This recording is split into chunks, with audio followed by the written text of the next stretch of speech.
నమస్తే, welcome to 1 TV news. ముందుగా bulletin లో హెడ్లైన్.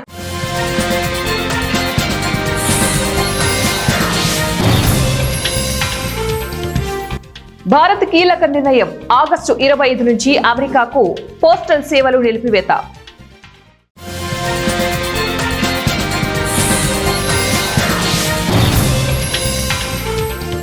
నేటి నుంచి ఆల్ ఇండియా స్పీకర్స్ కాన్ఫరెన్స్. ఢిల్లీకి చేరుకున్న తెలుగు రాష్ట్రాల స్పీకర్లు.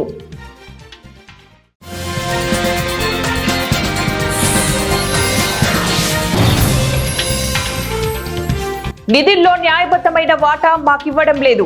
కేంద్రంపై స్టాలిన్ విసురులు.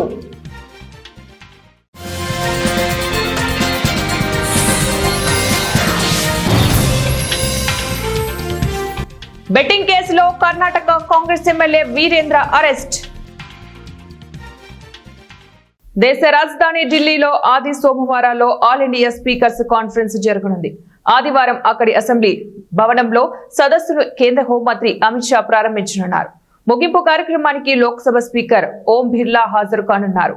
దేశవ్యాప్తంగా అసెంబ్లీల స్పీకర్లు, పలువురు డిప్యూటీ స్పీకర్లు, మండలి చైర్మన్లు, డిప్యూటీ చైర్మన్లు ఇందులో పాల్గొంటారు.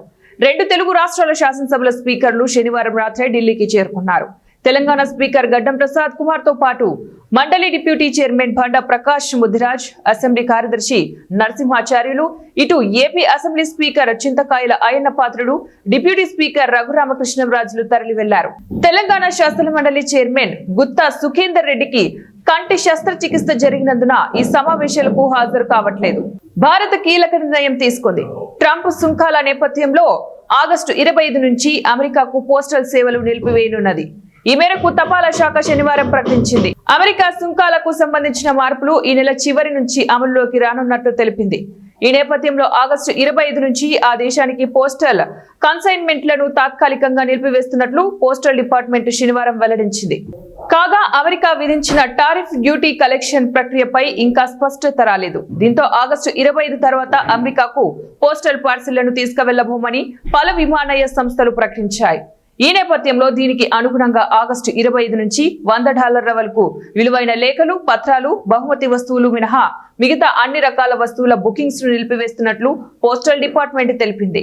తమిళనాడు ముఖ్యమంత్రి ఎంకే స్టాలిన్ మరోసారి కేంద్రంపై బీజేపీపై మండిపడ్డారు. కేంద్ర ప్రభుత్వం రాష్ట్ర పాలనను చిక్కుల్లోకి నెడుతోందని, నిధుల్లో న్యాయబద్ధమైన వాటాను ఇచ్చేందుకు నిరాకరిస్తోందని ఆరోపించారు. తమిళనాడులోని రాజకీయాలని, సామాజిక న్యాయానికి సంబంధించిన రాజకీయాలని ఇతర రాష్ట్రాలతో పోలిస్తే తమిళనాడు అనేక రంగాల్లో ముందుందని చెప్పారు. కేంద్ర రాష్ట్ర సంబంధాలపై కలైవనర్ అరంగంలో శనివారం నాడు నిర్వహించిన జాతీయ సెమినార్ హాల్లో స్టాలిన్ మాట్లాడారు. కేంద్ర రాష్ట్ర సంబంధాలపై తొలి జాతీయ సదస్సును తమిళనాడులో తాను ప్రారంభించడం సంతోషకరంగా ఉందని స్టాలిన్ తెలిపారు.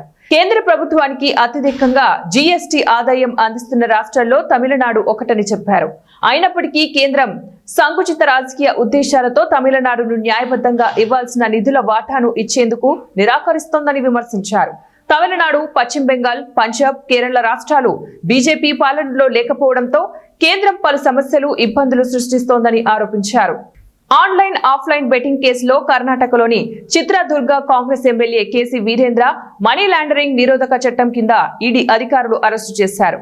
క్యాసినో లీజ్ వ్యవహారంపై మాట్లాడేందుకు తన అనుచరులతో కలిసి సిక్కిం రాజధాని గ్యాంగ్టాక్ వెళ్లిన ఆయనను శుక్రవారం అదుపులోకి తీసుకున్నట్లు ఈడీ అధికారులు వెల్లడించారు.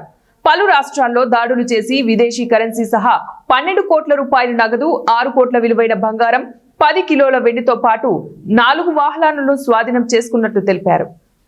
గ్యాంగ్టాక్ లో స్థానిక మెజిస్ట్రేట్ ముందు ఆయన్ను హాజరుపరిచి ట్రాన్సిట్ రిమాండ్తో కర్ణాటకకు తరలిస్తున్నట్టు అధికారులు తెలిపారు.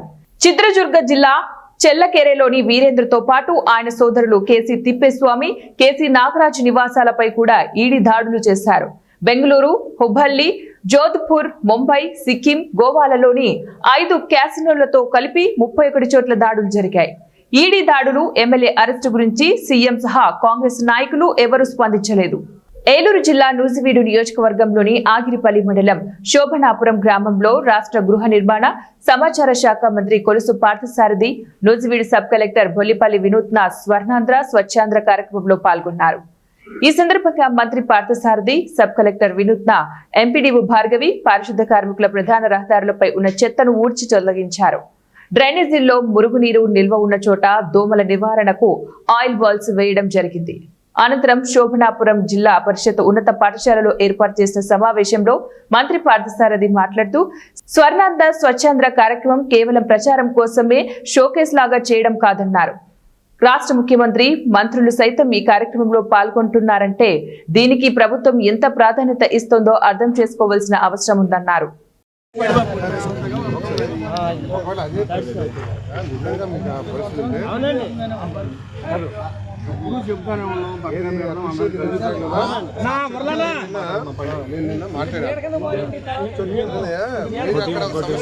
కాబట్టి వాళ్ళు ఈ సమస్య పెడుతున్నారు. మీరు ఆ సమస్యకి సానుకూలంగా మీరు ఉంటారంటే నేను వాళ్ళతో కూడా మాట్లాడతాను. నేను అక్కడ కృష్ణుడి గుడి కట్టుకుంటారు. మీరు గ్రంథాలయాన్ని నేను ఎక్కడ కట్టి పెడతా, మీకు రూపాయి కూడా అక్కర్లే మీరు. ఓకే, ఆ గ్రంథాలయాన్ని అందరికి అనుకూలంగా ఎక్కడో 2 సెంట్లు 3 సెంట్లు దొరకపోతే పంచాయతీ కానీ రోడ్డు పక్కన కట్టి పెడతారు. సో అక్కడ ఇప్పుడు అందరూ కలిసిమెలిసి ఉండాలని చెప్తే ప్రతి విషయంలో వివాదం పెట్టుకుంటూ పోయామనుకో అది అంత మంచి. ఏలూరు జిల్లా కొయ్యలగూడెం ఎంపీడీఓ కార్యాలయంలో శనివారం జరిగిన ప్రత్యేక సమావేశంలో ఎన్డీఏ నియోజకవర్గ సమన్వయ కమిటీ సమావేశమైంది. రాబోయే స్త్రీశక్తి పథకం బహిరంగ సభ విజయవంతం అయ్యేలాగా ఏర్పాట్లపై విస్తృతంగా చర్చ చేశారు. ఎన్డీఏ కూటమి నాయకులు 7 మండలాల అధికారులు కలిసి వేదిక నిర్మాణం, రవాణా సౌకర్యాలు, ప్రజలకు త్రాగునీరు, పార్కింగ్ సదుపాయాలు, భద్రతా చర్యలు తదితర అంశాలపై సమగ్ర ప్రణాళికలు రూపొందించారు. సభకు భారీ సంఖ్యలో ప్రజలు హాజరయ్యే అవకాశం ఉండటంతో అన్ని విభాగాలకు ప్రత్యేక బాధ్యతలు కేటాయించారు. విజయనగరం 2 టౌన్ పోలీస్ స్టేషన్ లో జిల్లాకే ఓ మోడల్ పోలీస్ స్టేషన్ గా ఉందని విశాఖ రేంజ్ డీఐజీ గోపీనాథ్ చెట్టి అన్నారు. వార్షిక తనిఖీలలో భాగంగా శనివారం DIG, SP Vakul Sindal, DSP Srinivas తో కలిసి ఆకస్మికంగా 2 టౌన్ పోలీస్ స్టేషన్ ను విజిట్ చేశారు. స్టేషన్ మొత్తం పరిశీలించారు. ఫస్ట్ ఫ్లోర్ లో ఏర్పాటు చేసిన సీసీ కెమెరాల కంట్రోల్ రూమ్, అనుమానితులను పట్టుకుని తెచ్చి ఉంచే గదిని, స్టేషన్ లో గ్రౌండ్ ఫ్లోర్ లో ఉన్నటువంటి జైలును, కౌన్సిలింగ్ గదులను, స్టేషన్ ఆవరణలో పెండింగ్ లో ఉన్న వెహికల్స్ ను క్షుణ్ణంగా తనిఖీ చేశారు. పోలీస్ స్టేషన్లో ఉన్నటువంటి రికార్డ్స్, మెయింటెనెన్స్, అదేవిధంగా ఈ పోలీస్ స్టేషన్ బయట లా అండ్ ఆర్డర్ కంట్రోల్ చేయడంలో కానీ, క్రైమ్ ప్రివెన్షన్ చేయడంలో కానీ, అదేవిధంగా ట్రాఫిక్ రిలేటెడ్ ఇష్యూస్లో ఈ ఏరియాలో స్లమ్స్ కూడా ఎక్కువగా ఉన్నాయి కాబట్టి ఆ ప్రాంతాల్లో పోలీసింగ్ ఎలా ఉందనేటువంటి దాని మీద ఇప్పటివరకు సమీక్షించాము. సో పోలీస్ స్టేషన్ పనితీరు బాగుంది. ఇక్కడ పనిచేస్తున్నటువంటి ఇన్స్పెక్టర్ కూడా చాలా విషయాల్లో ఆయన ప్రోగ్రెస్ రిపోర్ట్ కూడా ఇప్పుడే పరిశీలించడం జరిగింది. సో చాలా విషయాల్లో ఒక మోడల్ పోలీస్ స్టేషన్ లాగా ఆయన పనిచేస్తున్నారు. వాళ్ళ సిబ్బందితో కూడా ఇంటరాక్ట్ అవ్వడం జరిగింది. సో ఓవరాల్గా this police station is performing very well. So I appreciate the inspector and then other staff of this police station. అదేవిధంగా మిగతా రెగ్యులర్ పోలీసింగ్కి వచ్చేటప్పటికి సో విజయనగరం జిల్లాలో ఈ గాంజాకి సంబంధించి కానీ, గాంజా రిలేటెడ్ అదర్ వర్క్స్ ఏవైతే ఉన్నాయో అవన్నీ కూడా చాలా బాగా జరుగుతున్నాయి. ఈ సంకల్పం ప్రోగ్రాం కింద రాష్ట్రంలోనే highest number of programs, awareness programs conduct చేయడం, దాంతోపాటు ఈ గంజాయి స్మగ్లింగ్లో కానీ, ట్రాన్స్పోర్టేషన్లో కానీ, అదేవిధంగా ఎవరైనా పెడ్లర్స్ కానీ, కన్జ్యూమర్స్ ఉంటారో వాళ్ళందరినీ కూడా టైం టు టైం ఐడెంటిఫై చేసి వాళ్ళ మీద తక్షణమే చర్యలు తీసుకోవడంలో కూడా విజయనగరం జిల్లా ముందంజలో ఉంది. దానికి ఎస్పీ గారిని, మిగతా వాళ్ళ అధికారులందరినీ కూడా నేను ప్రత్యేకంగా అభినందిస్తున్నాము. దాంతోపాటు చాలా వరకు రోడ్ యాక్సిడెంట్స్ వీటిలో కొంత రిడక్షన్ అనేటువంటిది కంపేరిటివ్గా ఒక గత ఇయర్స్తో పోలిస్తే కొంత తగ్గింది. ఈ క్రైమ్ అగెన్స్ట్ ఉమెన్కి సంబంధించి కూడా, అంటే మహిళలు, చిన్నపిల్లల మీద జరిగేటువంటి నేరాలకు సంబంధించి కూడా క్రైమ్ కొంత తగ్గుముఖం పడడం, అదేవిధంగా కన్విక్షన్స్ వచ్చేటప్పటికి లాస్ట్ ఇయర్లో మనకి 25 కేసెస్లో ఈ మహిళలపై జరిగినటువంటి అత్యాచారం. భారత విద్యార్థి ఫెడరేషన్ ఎస్ఎఫ్ఐ ఖమ్మం జిల్లా కమిటీ ఆధ్వర్యంలో ఫీజుల దీక్ష కార్యక్రమాన్ని స్థానిక ఖమ్మం నగర కేంద్రంలోని ఎస్ఆర్ అండ్ బీజీఎస్ఆర్ డిగ్రీ కళాశాల వద్ద ప్రారంభించారు. కార్యక్రమానికి ముఖ్య అతిథిగా ఎస్ఎఫ్ఐ మాజీ నాయకులు వై విక్రమ్ పాల్గొని దీక్ష కార్యక్రమాన్ని పూలదండలు వేసి ప్రారంభించారు. ఈ సందర్భంగా మాట్లాడుతూ రాష్ట్ర ప్రభుత్వం విద్యారంగాన్ని పూర్తిగా నిర్లక్ష్యం చేస్తోందని, పెండింగ్ స్కాలర్షిప్ రియంబర్స్మెంట్ ఇవ్వకుండా గత ప్రభుత్వం విద్యార్థులను ఇబ్బందులకు గురి చేసిందన్నారు. నూతనంగా ఏర్పడిన ప్రభుత్వం కూడా అదే పోకడలు పోతుందని, ఎస్ఎఫ్ఐ రాష్ట్ర వ్యాప్తంగా దశల వారీగా నిరసన కార్యక్రమాలు చేపడుతోందన్నారు. ప్రభుత్వం తక్షణమే స్పందించి పెండింగ్ లో ఉన్న బకాయిలను విడుదల చేయాలన్నారు. కళాశాల ముందు ఫీజు దీక్ష కార్యక్రమాన్ని నిర్వహిస్తా ఉన్నాం. గత 6 సంవత్సరాల నుంచి రాష్ట్ర వ్యాప్తంగా 8,000 కోట్లకు పైగా స్కాలర్షిప్స్ రియంబర్స్మెంట్స్ పెండింగ్లో ఉన్నటువంటి పరిస్థితి ఉంది. తక్షణమే పెండింగ్లో ఉన్నటువంటి స్కాలర్షిప్స్ రియంబర్స్మెంట్స్ను విడుదల చేయాలని, అదేవిధంగా గత 7 నెలల నుంచి మెస్ ఛార్జీలు డైట్ ఛార్జీలు కూడా పెండింగ్లో ఉన్నటువంటి పరిస్థితి ఉంది. వాటిని కూడా విడుదల చేయాలని, అదేవిధంగా రాష్ట్ర వ్యాప్తంగా విద్యారంగ సమస్యలన్నింటినీ పరిష్కరించాలని, అట్లనే 5,000 మంది పైగా చదువుకునేటువంటి ఎస్ఆర్ఎన్ బీజీఆర్ కళాశాలకు తరగతి గదులు సరిపోక ఇవాళ ఆర్ట్స్ విద్యార్థుల్ని ఒక షిఫ్ట్, అదేవిధంగా సైన్స్ విద్యార్థులను ఒక షిఫ్ట్, ఈరోజు షిఫ్ట్ సిస్టమ్ ద్వారా ఇవాళ ఎస్ఆర్ఎన్ బీజీఆర్ కళాశాల నడిపేటువంటి పరిస్థితి ఉంది. కాబట్టి విద్యార్థుల సంఖ్యకు అనుగుణంగా తరగతి గదులు నిర్మించాలని, అట్లనే రాష్ట్ర వ్యాప్తంగా ఎన్నో గురుకులాలు జనరల్ హాస్టళ్లు అద్దె భవనంలో నడుస్తున్నటువంటి పరిస్థితి. ఇలా రాష్ట్ర వ్యాప్తంగా ప్రభుత్వ అధికారుల పర్యవేక్షణ లేక ఇలా ఎన్నో గురుకులాల్లో జనరల్ హాస్టళ్లలో ఫుడ్ పాయిజన్ అయి విద్యార్థుల ప్రాణాలు కూడా పోయేటువంటి పరిస్థితి ఉంది. కాబట్టి రాష్ట్ర ప్రభుత్వం తక్షణమే విద్యాశాఖ మంత్రిని నియమించాలి. విద్యాశాఖ మంత్రిని నియమించి విద్యారంగం పైన సమీక్షలు నిర్వహించి రాష్ట్ర వ్యాప్తంగా విద్యారంగంలో ఉన్నటువంటి సమస్యలన్నింటినీ పరిష్కరించాలని, తక్షణమే పెండింగ్లో ఉన్నటువంటి స్కాలర్షిప్స్ రియంబర్స్మెంట్స్ను విడుదల చేయాలని, అట్లనే సెల్ఫ్ మేనేజ్మెంట్లో పేరుతోని ఇలా పీజీ కోర్సులు తీసుకొచ్చారు. విద్యార్థులకి పూర్తి రియంబర్స్మెంట్స్ని ప్రభుత్వం చెల్లించకుండా సగం విద్యార్థులు చెల్లించాలి, సగం ప్రభుత్వం ఇస్తుందని చెప్పేసేటువంటి నిబంధనలు పెట్టారు. తక్షణమే ఆ నిబంధనను కూడా ఎత్తివేయాలని చెప్పేసి విద్యార్థులు రియంబర్స్మెంట్స్ రాక చాలా ఇబ్బందులకు గురయ్యేటువంటి పరిస్థితి ఉంది. ఇలా ప్రైవేట్ యాజమాన్యాలు మీకు రియంబర్స్మెంట్స్ వస్తేనే మేము సర్టిఫికెట్లు ఇస్తామని చెప్పేసి ఇలా విద్యార్థుల్ని అనేక ఇబ్బందులకు గురి చేస్తున్నటువంటి పరిస్థితి ఉంది. అట్లనే ఇలా డైట్ ఛార్జీలు మెస్ ఛార్జీలు రాక హాస్టల్ వాటిని అప్పులు తెచ్చి మరి ఇలా విద్యార్థులకి నాణ్యమైనటువంటి భోజనాన్ని కూడా పెట్టలేక అప్పులు తెచ్చి మరి హాస్టల్ నడిపేటువంటి పరిస్థితి ఉంది. కాబట్టి రాష్ట్ర ప్రభుత్వం ఈరోజు రాష్ట్ర వ్యాప్తంగా ఎస్ఎఫ్ఐ చేసేటువంటి ఫీజు దీక్షలను చూసైనా స్పందించి ఇలా రాష్ట్ర వ్యాప్తంగా విద్యార్థుల సమస్యలు పరిష్కరించాలి. లేని పక్షంలో రాష్ట్ర వ్యాప్తంగా ఎస్ఎఫ్ఐ ఆధ్వర్యంలో ఆందోళన కార్యక్రమాలు చేపడతామని చెప్పేసి హెచ్చరిస్తాం. మచిలీపట్నం పార్లమెంట్ సభ్యులు వల్లభనేని బాలశౌరి, పెడన శాసనసభ్యులు కాగిత కృష్ణప్రసాద్ ఒంటుమిల్లి మండలంలో అనేక గ్రామాలలో సిఎస్ఆర్ ఫండ్స్ తో నిర్మించిన త్రాగునీరు మైక్రో ఫిల్టర్లను ప్రారంభించారు. ముంజులూరు, సాతులూరు, ముల్లపర్రు, మల్లంపూడి, నాగన్న చెరువు, బర్రిపాడు గ్రామాలలో సిఎస్ఆర్ నిధులతో సుమారు 1,12,00,000 విలువ గల 0.5 MLD మైక్రో ఫిల్టర్లు, బెడ్లు పంపిణీ చేశారు. ఈ సందర్భంగా మల్లంపూడిలో నిర్వహించిన బహిరంగ సభలో మచిలీపట్నం పార్లమెంట్ సభ్యులు బాలశౌరి మాట్లాడుతూ, కూటమి ప్రభుత్వం గ్రామాల్లో నెలకొన్న త్రాగునీటి ఎద్దడిని తీర్చేందుకు సిఎస్ఆర్ ఫండ్స్ తో ఇటువంటి మైక్రో ఫిల్టర్లు ఏర్పాటు చేయడం జరిగిందన్నారు. ఎప్పుడు లేని వాటి విధంగా వచ్చినటువంటి మొదటి సంవత్సరంలోనే మన ప్రతి గ్రామంలో కూడా పవన్ కళ్యాణ్ గారు ఇచ్చినటువంటి ఎనర్జీస్ నిధుల ద్వారా ప్రతి గ్రామాల్లో కూడా మన నిధులు కేటాయించుకుని రోడ్లు వేసుకున్నాం.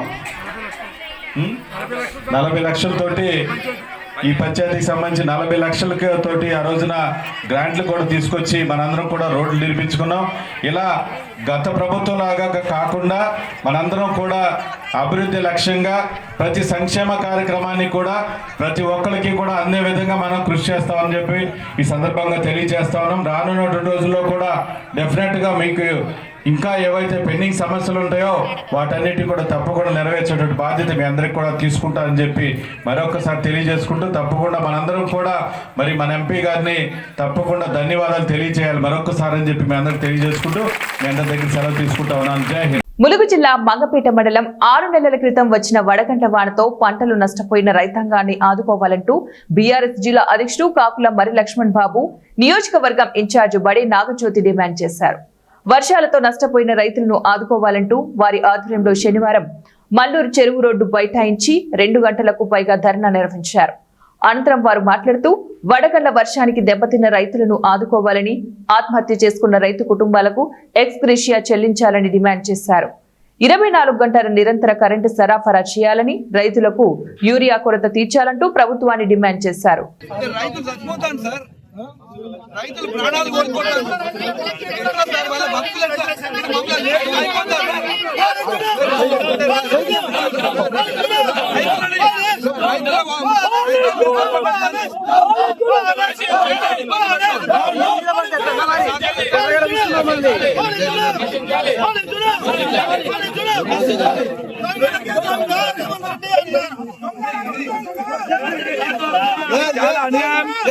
అందరికీ కూడా నమస్కారాలు. మీకు తెలియదేం కాదు, గత వేసవిలో మొన్న ఏప్రిల్లో వడగళ్ల వానబడి మల్లూరు కానీ మంగపేట మండలంలో నరసింహసాగర్ కానీ చాలామంది రైతులు అటు మిర్చి పంట కానీ వరి పంట కానీ ఇతర పంటలు కానీ వడగళ్ళ వాన కానీ కనీసం ఒక గింజ కూడా లేకుండా నష్టపోయింది.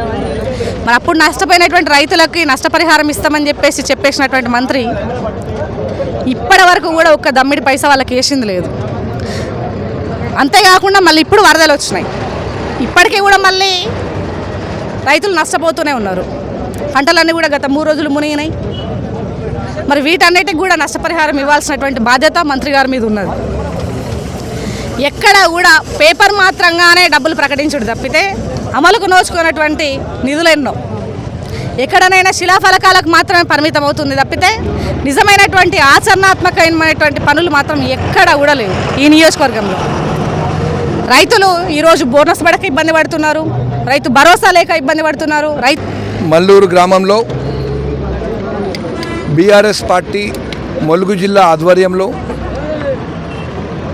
రైతుల పక్షాన రైతులకు ఏ విధంగానైతే నష్టం జరిగిందో గత ఏప్రిల్ మాసంలో దాదాపు 7-8 వేల ఎకరాల్లో వారికి చేతికి అందిన పంటని మొత్తం కోల్పోయి రైతాంగం దుఃఖంలో ఉంది. నాగర్ కర్నూలు జిల్లా కల్వకుర్తి ప్రభుత్వ హాస్పిటల్లో బ్రహ్మకుమారీస్ వారి ఆధ్వర్యంలో బ్రహ్మకుమారి ప్రకాష్ మణి 18వ వర్ధంతి సందర్భంగా నిర్వహిస్తున్న మెగా రక్తదాన శిబిరాన్ని కల్వకుర్తి శాసనసభ్యులు కసిరెడ్డి నారాయణ రెడ్డి ప్రారంభించారు.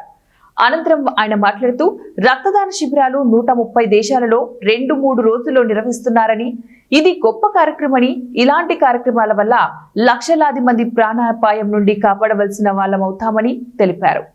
ఈరోజు కల్వకుర్తి గవర్నమెంట్ హాస్పిటల్లో బ్రహ్మకుమారీస్ ఆధ్వర్యంలో ఈరోజు మరి రక్తదాన శిబిరం ప్రకాష్ మణి గారి 18వ వర్ధంతి సందర్భంగా మరి 130 దేశాలలో మరి 2-3 రోజుల్లోనే ఈ రక్తదాన శిబిరాలు పెట్టి పెద్ద ఎత్తున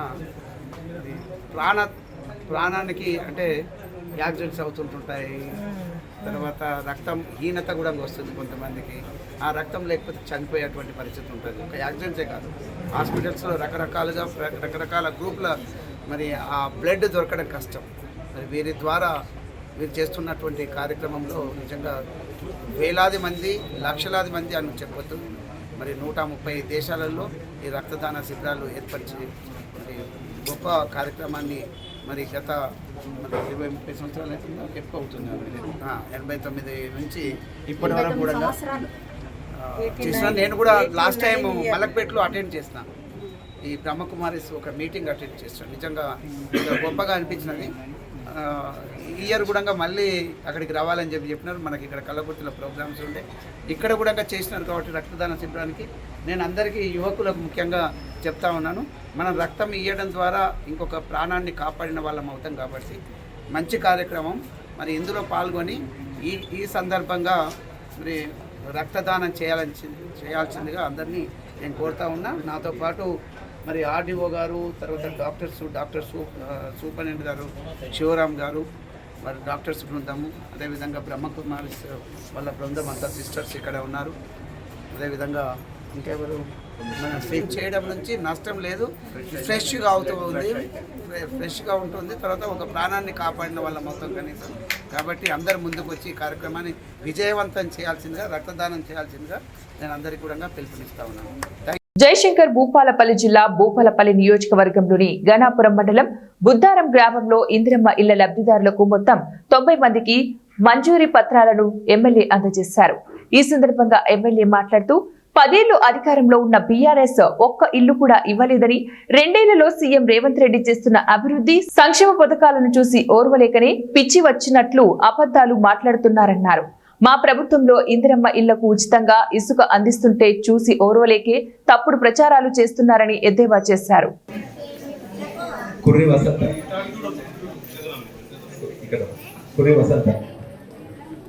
కుర్రి దేవక్క, కుర్రి భాగ్య, సంగి లక్ష్మి,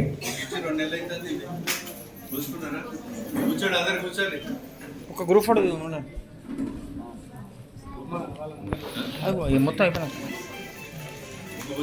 మేడ్చల్ జిల్లాలోని బాలాజీ హిల్స్ లో దారుణ ఘటన చోటు చేసుకుంది. భార్యను హత్య చేసి ఆమె మృతదేహాన్ని ముక్కలు ముక్కలు చేశాడు భర్త. ఆ తర్వాత ఆ ముక్కలను ప్యాక్ చేసి బయటపడేసేందుకు సిద్ధమయ్యాడు. స్థానికుల సమాచారంతో రంగంలోకి దిగిన పోలీసులు నిందితుడిని అదుపులోకి తీసుకున్నారు. వికారాబాద్ జిల్లా కామారెడ్డిగూడకు చెందిన స్వాతిని అదే గ్రామానికి చెందిన మహేందర్ రెడ్డి ప్రేమించి వివాహం చేసుకున్నాడు. గత నెలలోనే బోడుప్పల్ నుంచి వచ్చి బాలాజీ హిల్స్ లో నివాసం ఉంటున్నారు. కొద్ది రోజులుగా భార్యాభర్తల మధ్య ఘర్షణలు చోటు చేసుకుంటున్నట్లు సమాచారం. ఈ క్రమంలోనే భార్య స్వాతిని మహేందర్ రెడ్డి హత్య చేసినట్లు పోలీసులు భావిస్తున్నారు. స్వాతిని హత్య చేసిన తర్వాతే ఆమె మృతదేహాన్ని రంపంతో ముక్కలు ముక్కలుగా కోసిన మహేందర్ రెడ్డి ఆ ముక్కలను కవర్లలో ప్యాక్ చేశాడు. ఆ కవర్లను బయటకు తీసుకెళ్లి పడేసేందుకు సిద్ధమయ్యాడు. గది నుంచి శబ్దాలు రావడంతో పొరుగింటి వ్యక్తులు వెళ్లి చూశారు. దీంతో విషయం బయటపడింది. మహేందర్ రెడ్డి బంధువు పోలీసులకు సమాచారం ఇవ్వడంతో సంఘటన స్థలానికి చేరుకున్న పోలీసులు మహేందర్ రెడ్డిని అదుపులోకి తీసుకుని విచారిస్తున్నారు. హత్యకు గల కారణాలపై వివరాలు సేకరిస్తున్నారు. గత కొద్ది రోజులుగా భార్యాభర్తల మధ్య ఏమైనా ఘర్షణలు జరిగాయా అనే విషయాలపై చుట్టుపక్కల వారిని, కుటుంబ సభ్యులను పోలీసులు ఆరా తీస్తున్నారు. బులెటిన్ ముగించే ముందు మరోసారి హెడ్లైన్.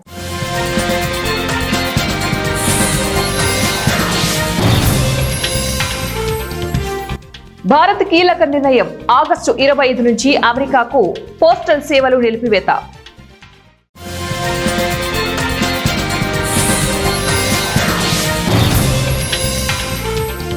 నేటి నుంచి ఆల్ ఇండియా స్పీకర్స్ కాన్ఫరెన్స్. ఢిల్లీకి చేరుకున్న తెలుగు రాష్ట్రాల స్పీకర్లు.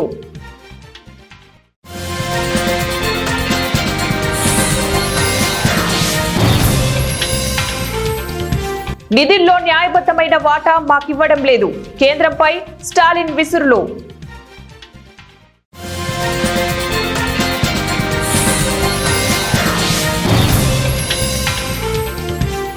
బెట్టింగ్ కేసులో కర్ణాటక కాంగ్రెస్ ఎమ్మెల్యే వీరేంద్ర అరెస్ట్. ఇవి ఇప్పుడు బులెటిన్ డీటెయిల్స్. నెక్స్ట్ బులెటిన్ లో మళ్ళీ కలుద్దాం. Until then keep watching 1TV news.